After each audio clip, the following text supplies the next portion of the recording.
नमस्कार दोस्तों, आज मैं सुना रही हूँ आपको तिल चतुर्थी की कहानी।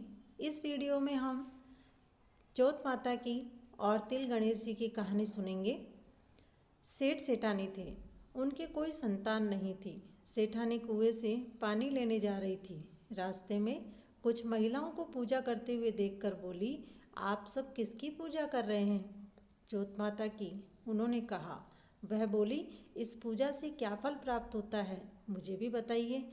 उन महिलाओं ने कहा, इस दिन तिल चौथ माता का व्रत कर शाम के समय पूजा करने व तिलकुट्टा चढ़ाने से अन्न धन लाभ लक्ष्मी तथा बिना संतान वालों को पुत्र की प्राप्ति होती है। सेठानी ने उसी समय चौथ माता से प्रार्थना की, हे चौथ माता, मुझे संतान सुख की प्राप्ति हुई तो मैं भी आपका व्रत कर सवा सेर का तिलकुट्टा चढ़ाऊंगी।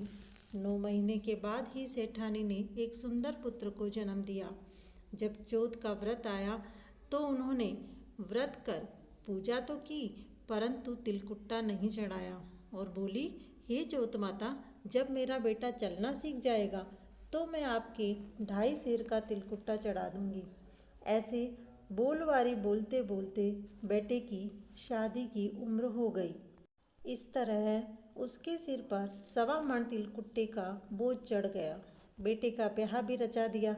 चौथ माता ने सोचा कि यह तो बोलवारी बोलती गई पर चढ़ाया कुछ भी नहीं, इसे याद तो दिलाना ही पड़ेगा। जब दूल्हा दुल्हन फेरे में बैठे तो चौथ माता ने गलजोड़े सहित दूल्हा दुल्हन को फेरे से उठा लिया। अब चारों तरफ हल्ला मच गया कि दूल्हा दुल्हन कहाँ चले गए।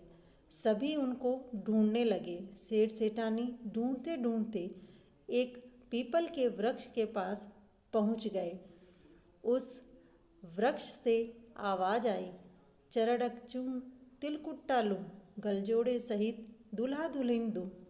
यह आवाज़ सुन उन्होंने चारों तरफ देखा पर कोई दिखाई नहीं दिया। थोड़ी देर बाद फिर वही आवाज़ आई, चरड़क चूं तिलकुट्टा लूं, गलजोड़े सहित दूल्हा दुल्हन दूं। वहाँ खड़े एक बुजुर्ग ने यह आवाज़ सुनकर कहा, आपने कोई बोलवारी बोल रखी है क्या, जो आप भूल गए हैं? यदि हाँ तो यह उसी का ही कोप है। सेठ बोला, मैंने तो नहीं की। तभी सेठानी को याद आया और बोली, मैंने की है। मैंने चौथ माता के तिलकुट्टा नहीं चढ़ाया, अभी तक 1.25 मण का तिलकुट्टा हो गया है। उन बुजुर्ग ने कहने पर उसने हाथ जोड़कर माता से प्रार्थना की, हे चौथ माता, मुझसे बहुत बड़ी भूल हो गई है, मुझे क्षमा करें। मैं इस बार आपके 1.25 मण का तिलकुट्टा जरूर चढ़ाऊंगी। आप कृपा कर मेरे बेटे बहू को लौटा दीजिए। चौथ माता ने उन पर कृपा की। गलजोड़े सहित दूल्हा दुल्हन लौटा दिए। माघ माह की चौथ पर सेठानी ने बहू को साथ में लेकर के पूजा की। 1.25 मण के तिलकुट्टे का भोग लगाया। उसके बाद प्रार्थना की कि कोई श्रद्धा से तुम्हारी पूजा करे, उनकी हर मनोकामना को पूरा करें, निसंतान को संतान दे, अन्न धन से घर में भंडार भरे रखें, सभी का सौभाग्य सकुशल रखें।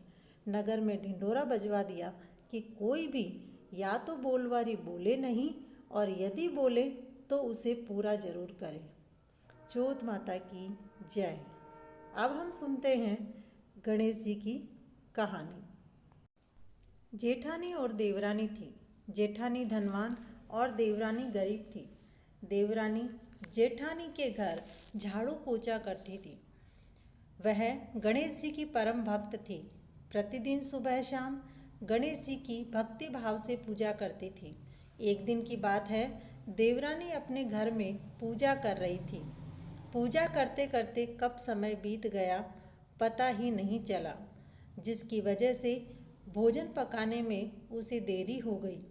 उसके पति जब घर आए तो भोजन में देरी देख गुस्सा आ गया और एक डंडा हाथ में लेकर पत्नी की पिटाई कर बाहर चले गए, जिसके कारण उसके शरीर में दर्द होने लगा और वह दरवाज़ा ढककर सो गई। गणेश जी ने विचार किया, इसकी यह हालत मेरी पूजा करने की वजह से हुई है, इसीलिए इसे दर्शन देकर इसके सारे दुख दूर कर देता हूँ।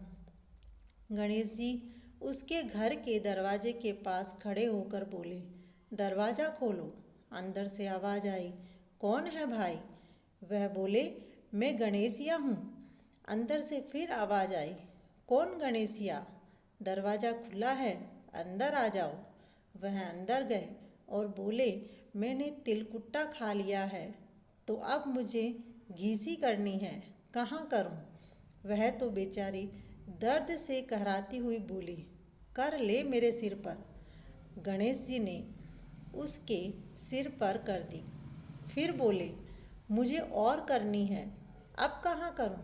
वह दर्द से कहराती हुई फिर बोली, कर ले घर के ओने कोने में।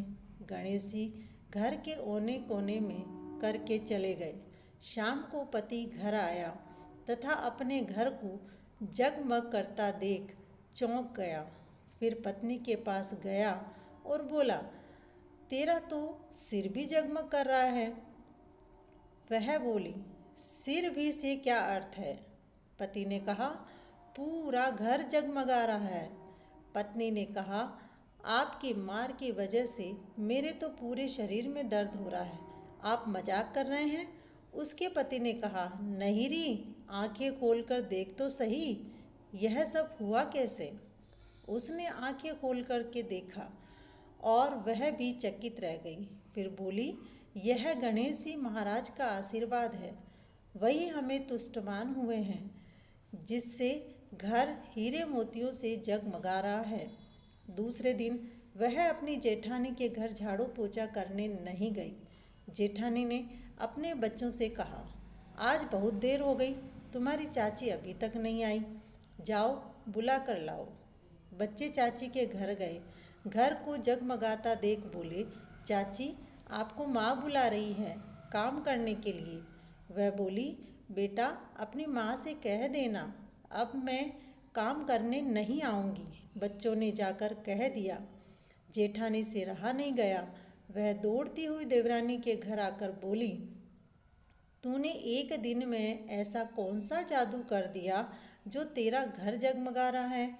उसने कहा, यह कोई जादू नहीं है, गणेश जी महाराज तुष्टमान हुए हैं। फिर सारी बात बता दी।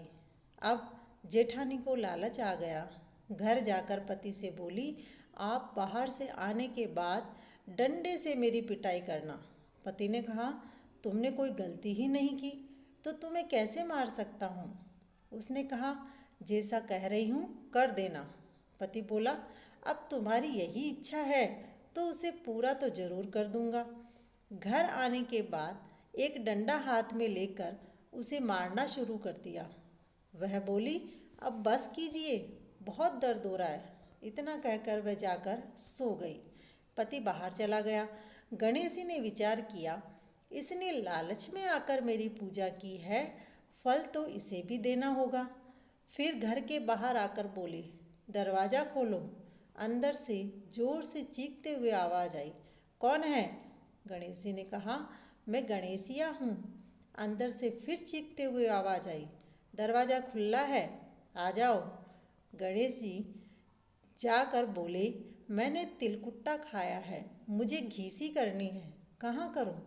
वह चीखते हुए बोली, कर ले मेरे सिर पर। गणेश जी ने उसके सिर पर करके बोले, अब कहाँ करूँ? उसने फिर चीखते हुए कहा, कर ले घर के ओने कोने में। गणेश जी ओने कोने में करके चले गए।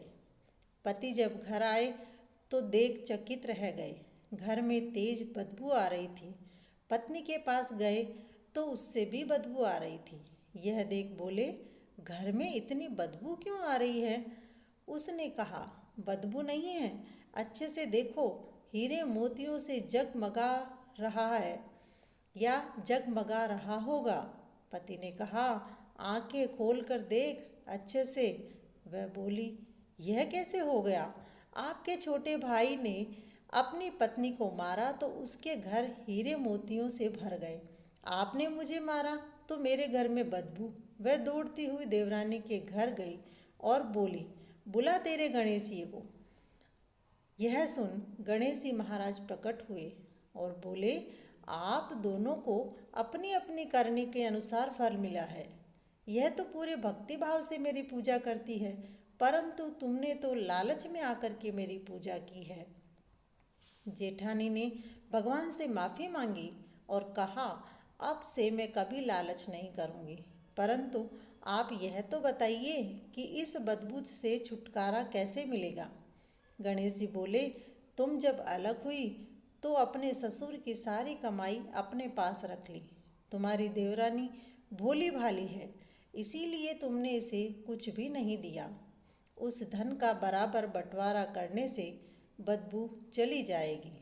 उसके ऐसा करने से घर की सारी बदबू चली गई।